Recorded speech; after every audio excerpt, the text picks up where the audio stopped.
This is how climate change could impact the global economy. So climate change is a very popular topic, and most likely the most important one. Climate change means that the Earth is getting hotter. The Earth has a fever and the temperature is rising. There are a lot of factors that might contribute to the climate change, the most fundamental factor being carbon dioxide. Now, this is a naturally occurring gas and is found everywhere in the world. The levels of CO2 in the air have been stable at 250 parts per million over the years. But recent changes like the Industrial Revolution and the burning of fossil fuels have caused the CO2 levels in the atmosphere to rise to 412.5 parts per million, as per research done in 2020. Now, this is alarming as it is almost double what the stable levels of CO2 in the atmosphere should be. This will affect the world in drastic measures and alter the economy exponentially. But how will it impact the global economy? Hi, welcome to the channel. We'll be discussing the impact of climate change on the global economy. And if you want a daily dose of content like this, then consider subscribing to our channel, Economic Stories, as that is what we do. Oh, and don't forget the bell. Now let's begin. As the temperature rises, the climate-related natural disasters are becoming more frequent and damaging. For example, let's say Torrid was struck by a flood, and the country relies heavily on agriculture for a stable economy. The flood has damaged the crops, and now they cannot export to other countries and their land is damaged, which requires them to repair, which would include national debt loans from other countries. Torrid will not be able to supply agricultural supply to other countries and the market network is heavily affected. And the country has to take loans now to repair the damages. This will heavily affect the country's economy and other countries that this country supplies to. Now, as the climate changes, these natural calamities induced by climate change will become more frequent, hence further damaging the economy of Torrid and other countries. This is the best case scenario. Imagine how much of a fracture would this cause if it occurred in plural numbers and more frequently. Now, we saw in the Torrid scenario how the flood damaged the agricultural output of this country. This would lead to a shortage in supplies and reduction in output, which would cause inflation. The rise in inflation would cause a domino effect and further reduce land availability. And at the rate of the rise of global warming, it's not too late when the equatorial regions will be inhabitable and will induce a mass migration. This will further push the economy downwards. But before these regions become inhabitable, the energy demand will increase to cool both our working and living environment during summer and to heat during the winter. On the contrary, the supply would shrink with the decrease in efficiency of the power station due to the temperature rise. The government will then switch to renewable resources, which will lead to an increase in tax for the short to medium term.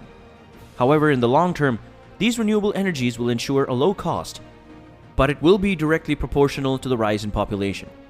The insurance companies have more likely assessed all of these already.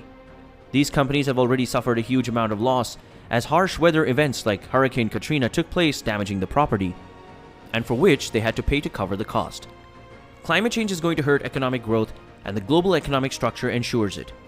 Due to its nature of integration financially, politically, and economically, climate change will primarily affect and influence the economy by damaging property and infrastructure, mass migration, loss of productivity, and security threats. Events such as global warming can increase the severity and frequency of extreme weather events, which will result in the loss of property and infrastructure. The rising of sea levels will also play a major role in hindering economic growth as businesses and people suffer damage. Let's take Japan for example.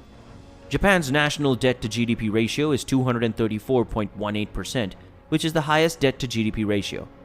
Even though Japan is a highly developed free market economy, they continue to have the highest national debt. This is mainly because Japan is prone to natural disasters because of its climate and topography. This goes to show how climate change can cripple a nation, and it could be a global phenomenon if left unchecked, which would obstruct economic growth. For starters, climate change can wipe off 18% of the global GDP if the global temperature rises by 3.2 degrees Celsius, and the global economy would lose 10% of its total economic value by the year 2050. The temperature is rising, and ignorance could be lethal. The Swiss Re Institute's Climate Economic Index shows the global warming affects 48 countries that represent 90% of the world economy.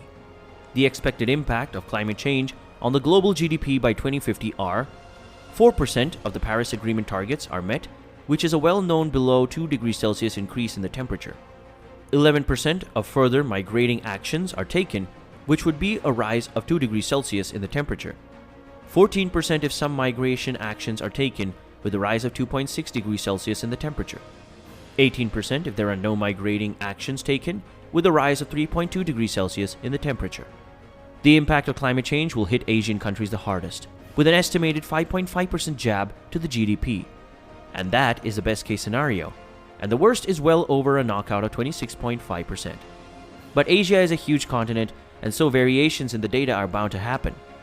Even the advanced Asian countries with concrete economic stability are predicted to lose 3.3% of their GDP in case of a minus 2 degrees Celsius rise in the temperature, and a 15.4% in severe conditions.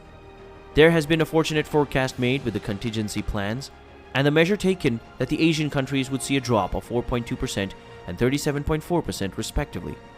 But in the worst case scenario, China has a risk of losing about 24% of its GDP as compared to other countries like the United States, Canada, and the UK with a 10% of loss in their GDP, and Europe with a decrease of 11% in their GDP.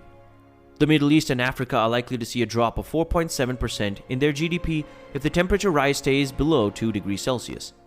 The data that was acquired showed that the south and the southeastern parts of Asia would be susceptible to physical risks linked with global warming. Countries like India, Canada, Malaysia, Thailand, and Indonesia have the least amount of resources to mitigate and adapt to the effects of global warming.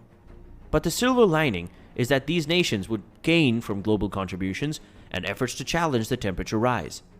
The advanced economies in the northern hemispheres are comparatively less vulnerable as they are less exposed to the alteration in the weather patterns caused by global warming, and they also have better resources to cope with the impact of climate change. Countries like the United States, Canada, Switzerland, and Germany are least likely to be heavily impacted by the changes in climate. At the events of the pandemic, the global economy plummeted, and the inability to carry out the activities that would tame the climate change was not carried out, further risking the rise in the temperature.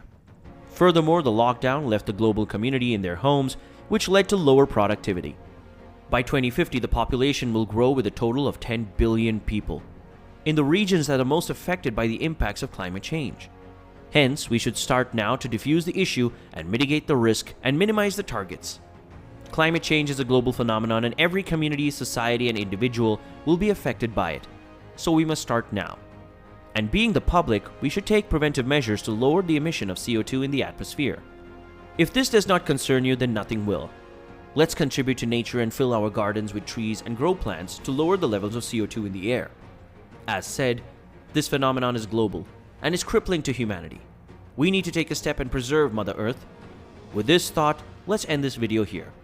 If you liked the video, please let us know by liking it, and do comment below your thoughts. Thank you very much. Until next time.